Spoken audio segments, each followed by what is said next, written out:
very timely webinar, Schools Out Making the Most of Family Vacations. Today's webinar is presented by Jewish Family and Children's Service, Parents in a Pinch, and Magic Beans. Jewish Family and Children's Service is Greater Boston's leading and trusted provider of comprehensive human services. Parents in a Pinch is an award-winning backup care and nanny placement company that provides a safety net for working parents whenever gaps in their child care or elder care arrangements occur. And Magic Beans is a toy store with more than 5 locations in the Boston area that caters to the needs of infants, toddlers, children, and their parents. Today's webinar presenter is Barbara Siegel from Parents in a Pinch. Barbara, will you tell us a little bit about yourself? Hi, I am the CEO and the owner of Parents in a Pinch, and we're almost reaching our 30th anniversary. I am originally from Michigan and came to Massachusetts to go to graduate school at Tufts University, and worked with the Office for Children, the Department of Social Services, Judge Baker Children's Center, and then Parents in a Pinch. And my name is Jennifer Meyerhart. I will be the co-presenter. I work at Jewish Family and Children's Service with our high-risk families who are at risk for social, emotional, and developmental issues. This webinar can only be heard through your phone. Please submit questions in the dialogue box.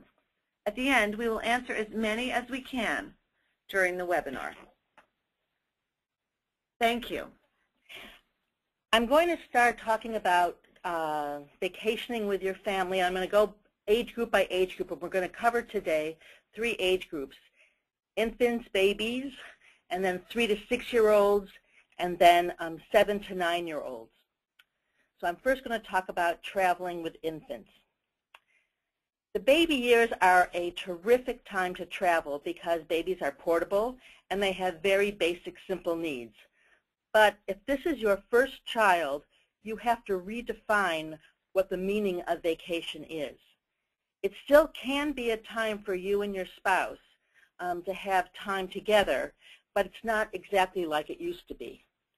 It's far easier to travel with an infant than with a 5-year-old, but your schedule will revolve completely around nap time, feeding, bedtime, and you will be carrying around with you about 10 times the baby's weight and equipment. You can pop your little one into a sling or a snuggly and have an entire afternoon to while away the hours at a museum, and you'll never be able to do that in a couple of years with a toddler or a preschooler.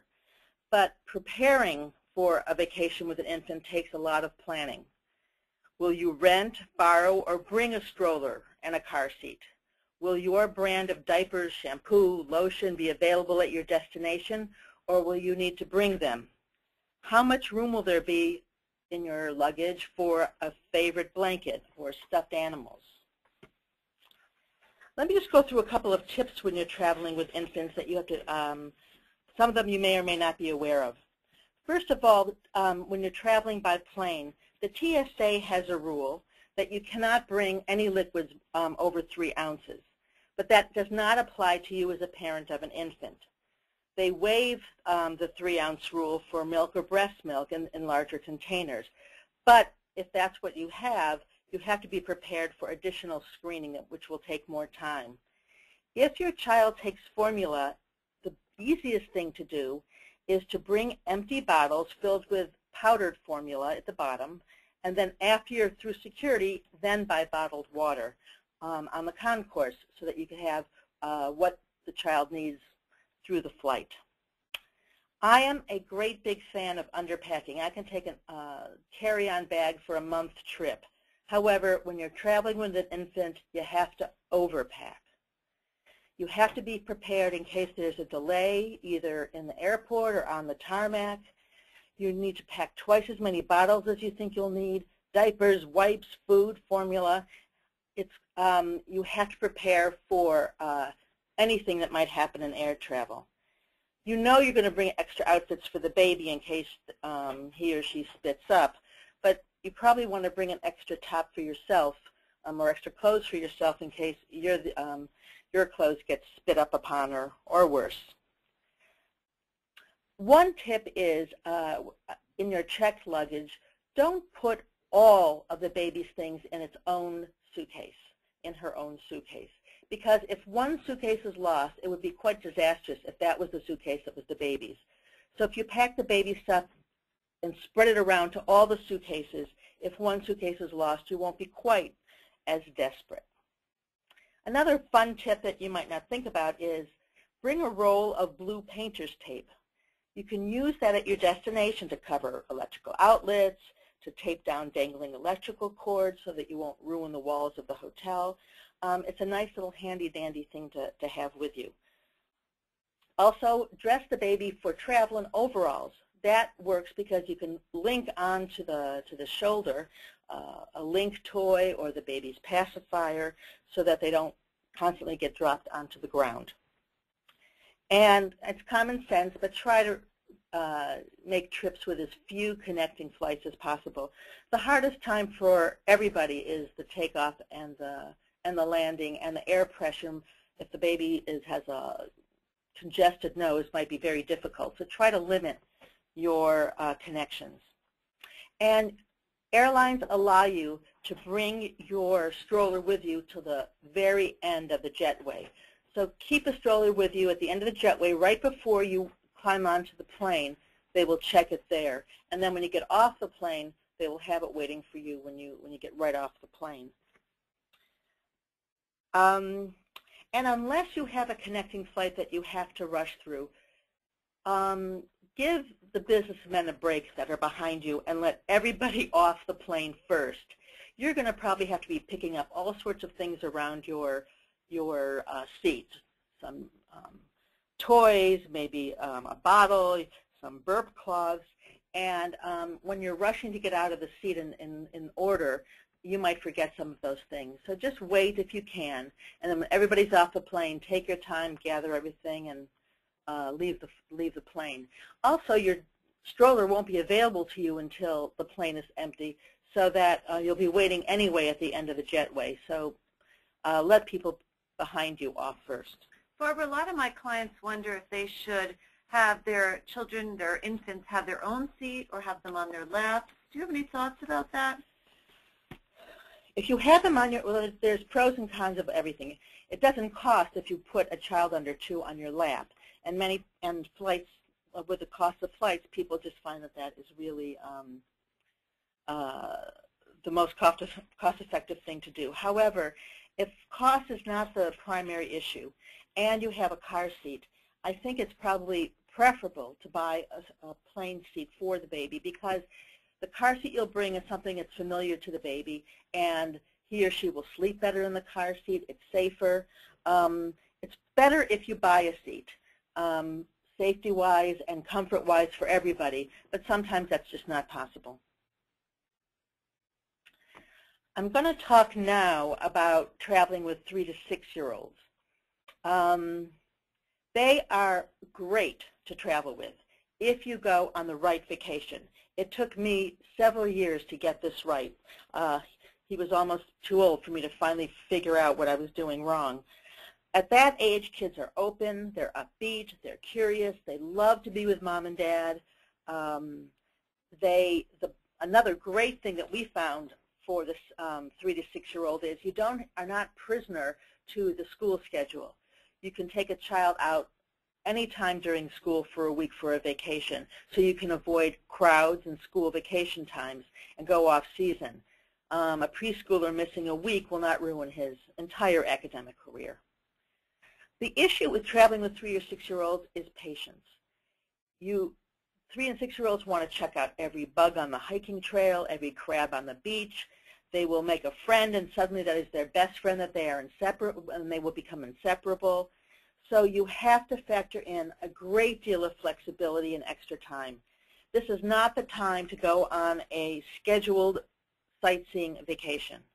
Up until the moment, you don't want to have something planned up to the moment that you're rushing to meet somebody for dinner.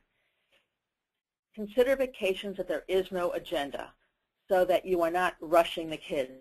Vacations are very scheduled, and this is a time for them to feel what the freedom of a vacation. These are the best times for beach vacations, camping, or small amusement parks. Small amusement parks.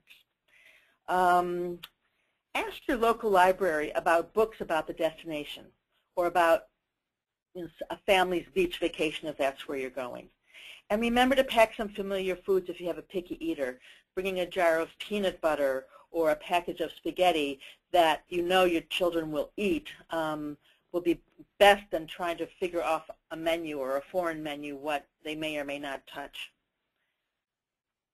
There are also, for this age group, wonderful family camps. I know they have a lot of them here in New England where you can, it's kind of a camping vacation for everybody. The kids have activities, the adults have activities, there's a large waterfront. They are particularly wonderful for this age group. Other tips for traveling with 3 to 6-year-olds, remember to scope out the bathrooms wherever you go. And the first thing to do in a theme park or in an amusement park is to find out where the bathrooms are, or a hotel lobby, an arcade, a restaurant, a movie theater. Because at that age, when kids have to go, they have to go that moment. So you should be prepared. And if you're going to take a flight, have the kids really encourage them to go to the bathroom before they get on the plane. The new rules of airplanes are that while the seatbelt light is flashing, you cannot get up out of your seat. So sometimes there could be 20 minutes to a half an hour before kids can get up and go to the bathroom after it takes off. So you want to hedge against that inevitability. You don't want to chance it. And if you're on a red-eye overnight or a cross-country flight, even if your children are toilet trained during the day, you might want to put on pull-ups or training pants on them for the overnight trips, because if they wake up after sleeping for 3 or 4 hours and have wet themselves, it's in public, it's very hard to change, it's embarrassing for them at this stage. So try to encourage them to wear pull-ups if it's a long enough flight that you think they will be lulled to sleep by the engines. And there is a child aviation restraint system called CERS. It's for children that weigh between 22 and 44 pounds and are over a year old. It's a belt and buckle harness that retails for about $75 and is the only safety restraint that's certified by the FAA. So if you don't want to bring a great big car seat, this might be a nice alternative. You should prep your children also about what's going to go on if this is their first flight. Oh, let's hear the engines go. They're going to get louder and louder and louder. Do you feel us? We're going to go fast, fast, fast, and up, up, up. If you're calm and excited, they'll be excited too. If you get turbulence in the middle of the flight, say, oh, that was a bump in a cloud. We had to go right over that, and make everybody very, very calm. And also set up the rules for air travel before you get on the flight. Like, do not kick the seat in front of you. That's just, we cannot do that on airplanes. A wonderful thing that friends of mine introduced me to was preparing surprise package. This was a box of wonderful little things that were all wrapped up, so that whenever there was too much time between getting the menu and the food coming, one of those little things would be brought out, and it could be a little model car, it could be a figurine, it could be a little baby book, but it's something new that the child hasn't seen before to take their attention so they're not waiting and beginning to whine. And if you go to restaurants, try to only eat one meal out a day. Kids don't love restaurants. They don't like all the protocol of having to sit up straight and not, play with their food and be told to be quiet. And if you can, pick up lunch at a grocery store. Pick up fruits and veggies and string cheese and all kinds of good things, and go to a park and have the kids eat there. And if as best you can, keep the child's rest and nap schedule as from what was at home. Keep it on vacation. Even if the children aren't sleeping, everybody probably midday could use a rest hour, that you bring out the books or you just quietly play and you, mom, and dad can sleep. But there is a rest hour in the middle of every day, so you sort of get your energy back up together. And if the children sleep, that's your time, your rest time. And remember, go to the library and get books on tape about your destination, or fill your tablet full of games or a movie that the children might enjoy. And if you want to bring CDs, you might want to bring family CDs that you can have everybody listening to stories.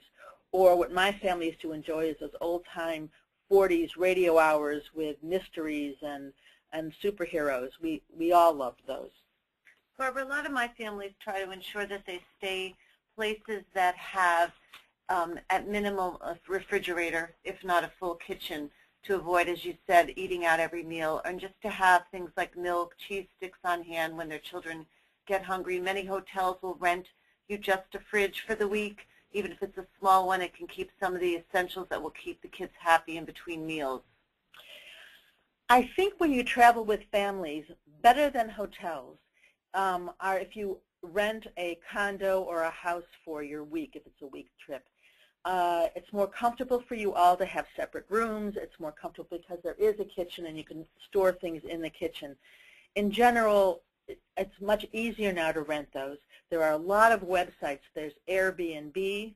There is VRBO, Vacation Rentals by Owner. These are much cheaper than hotels, actually, and they're usually very centrally located, and they're terrific alternatives. And yes, you'd have a kitchen, and that's a great idea, especially because if you've been out all day at the beach, no one wants to change, pack up, shower, then get up, and then have to go to a restaurant. You may want to, but I'm not so sure your 6-year-old does. So renting a condo or a house when you have more than one child is probably the best alternative and the most cost-effective one. I'm going to talk now for a few minutes about traveling with kids 7 to 9. These are the golden years of vacationing. If you have 7 to 9-year-olds, you should really, really enjoy these vacations. They haven't hit the stage where they're embarrassed by seeing you in a bathing suit or trying to do salsa on the beach with lessons, and oh, I don't even know that woman. They are this wonderful kind of naive stage before you want to ship them out for a couple of years. These are really good years for an RV trip, which was our best trip that we ever took in my children's childhood. It's a good time for city vacations like New York City or Washington, D.C., or camping. Or there's dude ranches. There's some as close, and they're all over the place if you look. Or a farm vacation. There's adventure travel if your family is into hiking or canoe trips. This is an okay time for certain foreign travel. Not all foreign travel, but some foreign travel is great at this age. Or for historic landmarks. It's a particularly good time for you to ask or find out what they learned in school that year, what was their subjects, and then hooking onto that subject. For instance, if they studied the Civil War, going to Gettysburg for vacation. Or what we did with my son is that he was learning all about the Hopi Indians, and we had an RV trip in search of Hopi, and he loved it. And when we finally found the Hopi settlement, he read us his report. So this is the best age because the kids get it and they enjoy it and enjoy those trips. You could also, these are good times to have the kids start learning how to pack their own luggage. You should give them a list like, okay, 3 pairs of pants and 4 shirts and your bathing suit, and you should also check it once they've done it. But it's a nice time for them to choose what they want to wear. It is their vacation. And they're taking a little bit more responsibility. And they can't accuse you of forgetting their favorite T-shirt once they're there. Another thing that we've done that was very successful that I pass on to you is have a policy about souvenirs. You can make up your own policy. Maybe give them $10 at the beginning of the trip and said, here's your $10 for your souvenirs. If you find something, you can buy it, but nothing more than $10. Or on this vacation, we're going to spend half a day in the tourist area, and you can choose a souvenir for X amount. Or bring your piggy bank, you can do this. But before the trip, have a policy. My son's policy was $10, and he was always in search for the tackiest souvenir that he could find at a location. You know, he had a mermaid hugging the Leaning Tower of Pisa. That was his Italy souvenir. But set up a rule so that the kids know exactly what's going on, and they won't bother you at every souvenir shop about what they want. In the same way, you should set up rules about electronics. Kids could be on electronics all day long between books and toys and games. And wouldn't it be a shame to take this trip through all the national parks of and in the Southwest, and the kids the entire time have their nose down in their on their computer or on their laptop? So set a rule. The rule could be an hour of game use and 2 hours of your nose up looking out the window, or 1 hour to 1 hour, or you can't do any electronic stuff until the evening, or whatever you decide to do. But set up some kind of a routine so the kids, you don't have to fight the kids each time you tell them to put down their electronics. It's their decision with your parameters. Again, this is a very good age for the kids to be reading fiction about the locations they're going to. And not just fiction. You can also, it could be nonfiction if they're into, again, if you're going to Gettysburg or D.C. and learn about politics or, civics. But to prepare the trip with, it's very hard to go to historical locations if the kids have no context for it. So I would not recommend to take a 7-year-old to Colonial Williamsburg unless they get what Colonial Williamsburg is all about. And carry with you a small notebook, a blank notebook, all of the time. For all the lines you stand in, for all the time you're waiting for your food to arrive, you can always play hangman or dots, or bring in a surprise Mad Libs if you remember what that is. Add an adjective, add a color, and you have a very funny story. Have little surprises like that always on hand so that you're always ready with something for the kids to do. Another really fun activity that keeps the kids busy is to begin a vacation scrapbook. So throughout the vacation, they can collect really neat little things. If they're in a restaurant, they may collect a napkin from the restaurant or the hotel, something from the hotel, a pen, and then they can sort of journal their travels throughout, and it keeps them busy. If you have some downtime, let's go find something that will represent this place, and it's also a great activity, and if they're old enough, they can do some writing about it, which is always a great thing to continue to do over the summer, practice your writing skills. That is a fantastic idea. A couple other ideas about traveling with 7 to 9-year-olds. Save something for the trip home. If you have this little this little box of surprises that are age appropriate, make sure you save a few things for when they are going home, because everybody can be a little cranky on the way home. The vacation's over, they know what's coming up, or a little bit anxious about the transition. So save something special from your little surprise box for the trip home.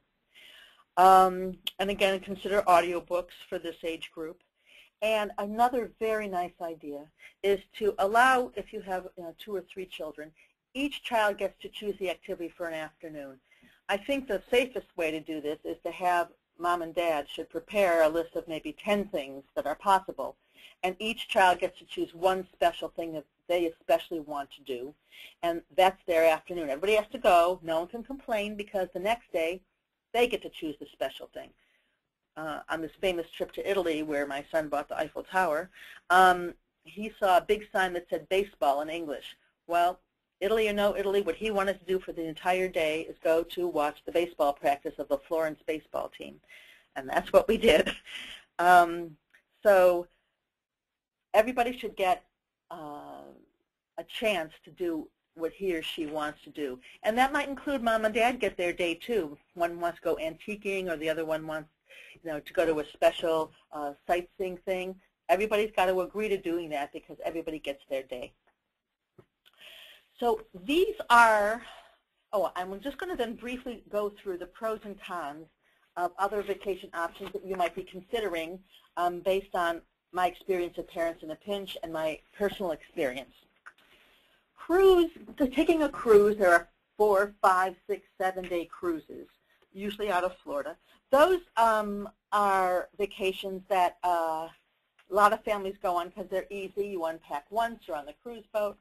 I found those are the best vacations when you have multi-generations. If you bring Grandma and Grandpa and you guys, and then you have the children, everybody has something to do, and everybody can have something to do. And that's why cruises work.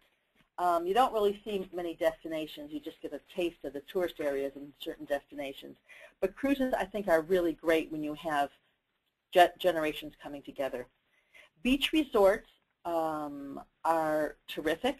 Many of them are the all-inclusive resorts, and they always have childcare at those. Those are great, and as mom and dads, I want you to remember that vacations are also for the family to be together. It's very tempting in beach resorts and all-inclusives that you never see the children at that point either. But those are very easy vacations, though they can be expensive. I've talked about family camps. Another great thing when you have many ages is renting a cabin on a lake, or there might be 12 cabins that they're renting, so there might be other families in cabins. It's kind of a camping vacation with a cabin as opposed to a tent if you're not into tenting. AMC, the Appalachian Mountain Club, also has really nice camps all over the East Coast anyway, with they serve you food, and every day you can go hiking. And I've gone to AMC camps, and they're terrific for families. Disney World is, of course, everybody's destination at one point in their lives. I would not suggest that children under 7 go to Disney World. They're just as happy with little children's amusement parks than they would be at huge Disney World, where it's exhausting for everybody. So Disney World is great. You have to do it over a number of days, because now where Disney World is, there's many different parks, there's many different attractions, and there's a certain frenetic feeling that you have to hit everything all at once. So know that Disney World is not something you'll do only once in your life. It won't only be, it might be, but it probably will be several times in your children's lives.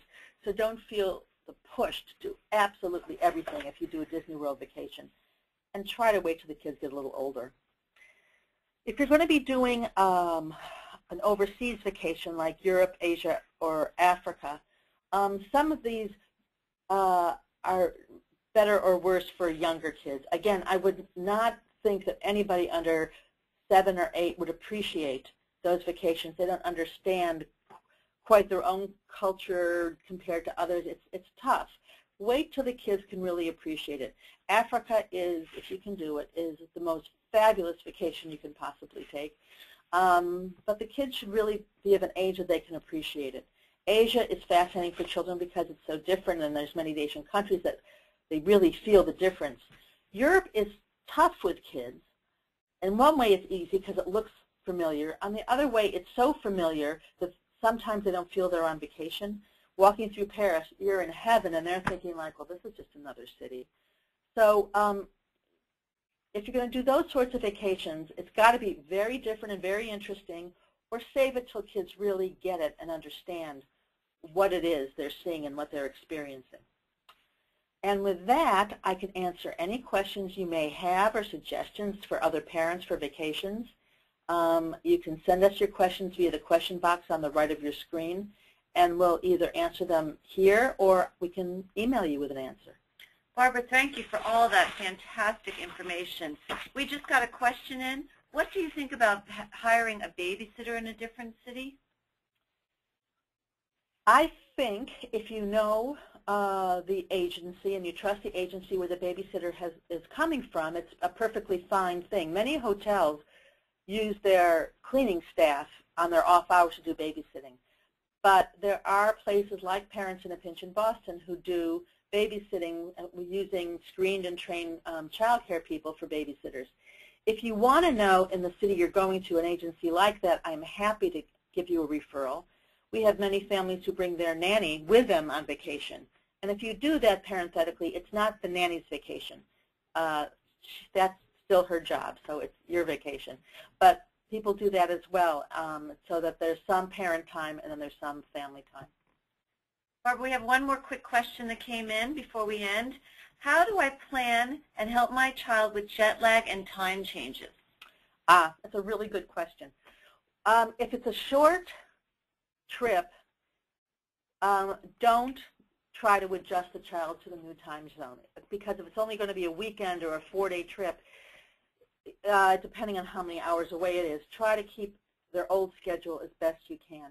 If you're going to be gone for a week, the best thing is as fast as possible to get them onto the new time zone so that you put them to bed even though it seems to them it's 3 in the afternoon, but it's dark outside, and try to get them to bed as best you can onto the new time zone, because that'll make the entire week easier. But don't make all those heroic efforts if it's only going to be a weekend or a 4-day weekend. Barbara, before we end, we just got a great tip from one of our listeners. What she or he does is when traveling with infants, she shifts the diapers, wipes, and baby food ahead of time. That's a terrific idea. Some hotels are happy to do this. If you're visiting a relative, that's great. So that's a great idea. So unfortunately, we're out of time at this point. Again, that was so much great information just in time for the summer. Please stay tuned for our fall webinars. If you have topics you would like us to discuss, please send your suggestions to Cherry Chebot at Chebot at jfcsboston.org. If you would like to receive individualized parenting support, if you have questions that came up about this topic or any topic having to do with your children's development behavior, we offer individualized parenting support with trained parent consultants. You can contact Terry Chebot at Chebot, again, jfcsboston.org, or you can call her at 781-693-5669. You can learn more about the JFCS Parent Consultation Program at www.jfcsboston.org/parent consultations. We hope to see you again in the fall. Thank you for joining us, and have a great summer.